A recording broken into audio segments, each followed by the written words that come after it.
Hello, welcome back to the Anjana's coaching classes. मैं अंजना फिर से आपके साथ हूँ आपकी सीटेट प्रिपरेशन के लिए। तो आइए आज हम जानते हैं बुद्धि के सिद्धांत। आज मैं पेडागोजी का टॉपिक लेकर आई हूँ। तो मैं लेकर आई बुद्धि के सिद्धांत। बुद्धि का एक कारक सिद्धांत सबसे पहले मैं बोलूँगी कि एक कारक सिद्धांत को वन फैक्टर और मोनार्की थ्योरी भी कहते हैं, एब्सोल्यूट इंटेलिजेंस भी कहते हैं और निरंकुशतावादी सिद्धांत भी कहते हैं।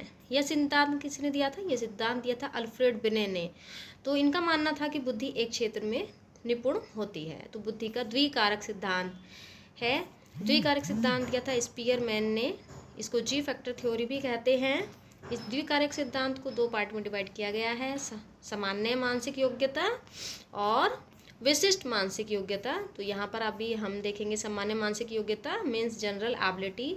यह योग्यता सभी में होती है। शिक्षण प्रशिक्षण का कोई प्रभाव नहीं पड़ता है इस पर। एक व्यक्ति में सामान्य योग्यता की मात्रा जितनी भी अधिक पाई जाती है वह उतना ही अधिक बुद्धिमान होता है। सेकंड है विशिष्ट मानसिक योग्यता, इसे डायनामिक भी बोलते हैं, डायनामिक इंटेलिजेंस। यह बुद्धि सभी में नहीं होती है। शिक्षण प्रशिक्षण का प्रभाव इस पर पड़ता है। प्रत्येक व्यक्ति में सामान्य मानसिक योग्यता के अतिरिक्त कुछ न कुछ विशेष योग्यताएं पाई जाती हैं। देखिए अभी हमने पढ़ा एक कारक सिद्धांत, फिर हमने पढ़ा है द्विकारक सिद्धांत, अब हम पढ़ेंगे समूह कारक सिद्धांत। तो समूह कारक सिद्धांत दिया था थर्स्टन ने। इन्होंने बुद्धि के 7 प्रकार बताए हैं।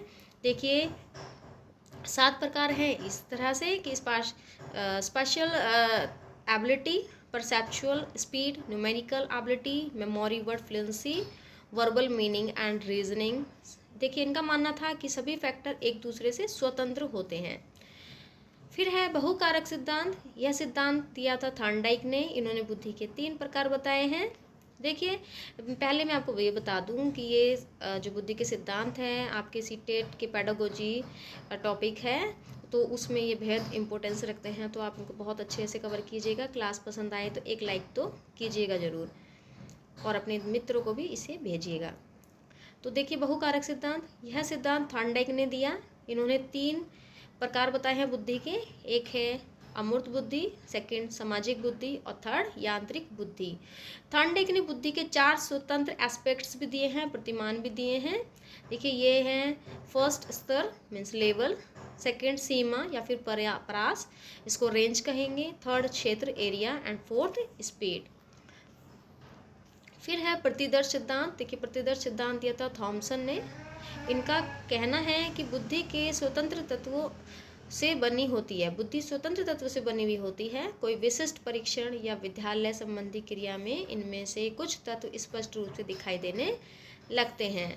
देखिए अब आता है गिलफोर्ड का सिद्धांत। तो गिलफोर्ड का सिद्धांत दिया था जेपी गिलफोर्ड ने। ये इसको 3D थ्योरी इन्होंने दी है। तो 3D थ्योरी में है विषय वस्तु उत्पादों संक्रिया यानी कंटेंट प्रोडक्ट एंड ऑपरेशन। फिर है बहुबुद्धि का सिद्धांत। यह सिद्धांत दिया है गार्डनर ने। 8 प्रकार की इंटेलिजेंस इन्होंने बताई है। तो 8 प्रकार की इंटेलिजेंस इस प्रकार है कि फर्स्ट है language, second logical mathematics, third special intelligence, fourth है काइनेस्थेटिक इंटेलिजेंस, फिफ्थ है musical intelligence, sixth inter related, seventh interpersonal and eighth natural intelligence. इसके बाद है फ्लड तथा क्रिस्टलाइज्ड सिद्धांत। तो ये सिद्धांत दिया था आरबी केटल ने।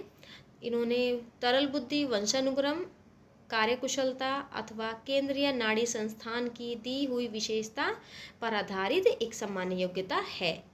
खोज बुद्धि भी एक प्रकार की सामान्य योग्यता है जो अनुभव, अधिगम तथा वातावरण संबंधी कारकों पर आधारित होती है। देखिए इसके बाद आता है त्रितंत्र का सिद्धांत जो कि दिया था स्टर्नबर्ग ने।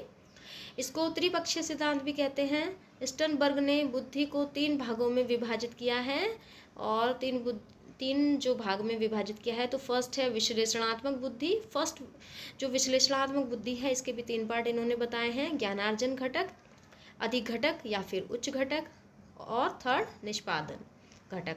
अब जैसे कि फर्स्ट विश्लेषणात्मक बुद्धि है, सेकंड है अनुभाविक बुद्धि और थर्ड है व्यवहारिक बुद्धि।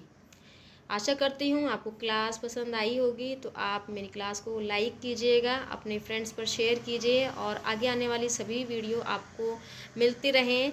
आपको अपडेट मिलता रहे, आप इसीलिए मेरी क्लास को, मेरे चैनल को सब्सक्राइब कीजिए। धन्यवाद।